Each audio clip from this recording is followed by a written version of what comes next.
Hi friends, ఈరోజు మన కిచెన్లో మేము ఇంట్లో రెగ్యులర్గా ఎగ్ గ్రేవీని సింపుల్గా టేస్టీగా ఎలా చేస్తామో చూపిస్తాను రండి. ఈ ఎగ్ గ్రేవీ ప్లెయిన్ వైట్ రైస్లోకే కాకుండా jeera rice, veg fried rice, naan, roti, chapati, set dosa ఇలా ఎందులోకైనా ఎగ్ గ్రేవీ కాంబినేషన్ చాలా బాగుంటుంది. ఎగ్ గ్రేవీ చేయడానికి 3 టేబుల్ స్పూన్స్ ఆయిల్ని హీట్ చేసుకోండి. 1/2 టీ స్పూన్ సోంపు, సన్నగా తరిగిన ఉల్లిపాయ ముక్కలు వేసుకొని ఆనియన్స్ని లో ఫ్లేమ్లో ఒక 5 నిమిషాలు ఫ్రై చేసుకోండి. ఆనియన్స్ ఈ విధంగా లైట్గా ఫ్రై అయ్యాక ఒక రెమ్మ కరివేపాకు, 2 టీ స్పూన్ల అల్లం వెల్లుల్లి పేస్ట్ వేస్తున్నాను. అల్లం వెల్లుల్లి పేస్ట్లో ఉండే పచ్చివాసన అంతా పోయి ఆనియన్స్ వీడియో క్లిప్లో చూపిస్తున్న విధంగా లైట్ గోల్డెన్ బ్రౌన్ కలర్ వచ్చే వరకు బాగా ఫ్రై చేసేసుకోవాలి. ఆనియన్స్ ఈ విధంగా బాగా ఫ్రై చేసుకున్నాక టమాటాస్ అయినా వేసుకోవచ్చు, టమాటా ప్యూరీ అయినా వేసుకోండి. నేనైతే 4 పెద్ద టమాటాలు మిక్సీలో వేసి ఇలా టమాటా ప్యూరీ చేసుకున్నాను. సార్ బాగా కలిపేసుకొని మూత పెట్టుకొని 5 నిమిషాలు లో ఫ్లేమ్లో ఉడికించండి. ఆయిల్ ఈ విధంగా పైకి తేలేంత వరకు టమాటా ప్యూరీని ఉడికించుకోవాలి. పెరుగు, కొబ్బరి పేస్ట్, జీడిపప్పు పేస్ట్ ఇవేం వేయకపోయినా టమాటా ప్యూరీ వేయడం వల్ల గ్రేవీ తిక్కుగా వస్తుంది.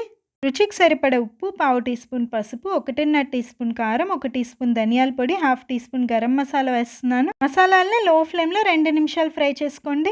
నచ్చినన్ని బాయిల్డ్ ఎగ్స్ వేసుకోండి. నేనైతే 7 బాయిల్డ్ ఎగ్స్కి ఇలా ఘాట్లు పెట్టి వేస్తున్నాను. ఎగ్స్కి ఘాట్లు పడడం వల్ల ఎగ్ లోపల వరకు ఉప్పు కారాలు బాగా పట్టుకుంటాయి. ఒకసారి బాగా కలిపేసుకొని 1/2 గ్లాస్ వాటర్ వేసుకొని మూత పెట్టుకొని మీడియం ఫ్లేమ్లో ఒక 10 నిమిషాలు ఉడికించుకోండి.